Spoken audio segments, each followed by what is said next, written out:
नमस्कार. आपण आहोत दक्षिण काशी परिसर म्हणजे अर्थातच वाई या शहरामध्ये आणि या शहराच्या डोंगर माथ्यावरती वाई शहरापासूनच असणारं हे धोम धरण आणि या धरणाचे 2 दिवसापूर्वी दरवाजे खोलल्यामुळे आपण बघितलं की वाई येथील प्रसिद्ध असं गणपतीचं जे मंदिर आहे ते पाण्याखाली गेलेलं होतं. आपण आपल्या प्रेक्षकांना या ठिकाणी पाठीमागचा भाग दाखवतोय धरणाचा की अशा प्रकारे महाबळेश्वर परिसरामध्ये गेल्या 2 ते 3 दिवसापासून पावसाचं प्रमाण जास्त असल्यामुळं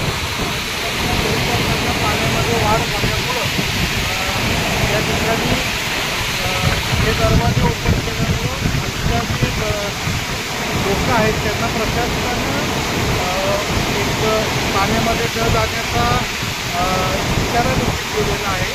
तरी आपण या धरणाचा जो परिसर आहे तो आपल्या प्रेक्षकांना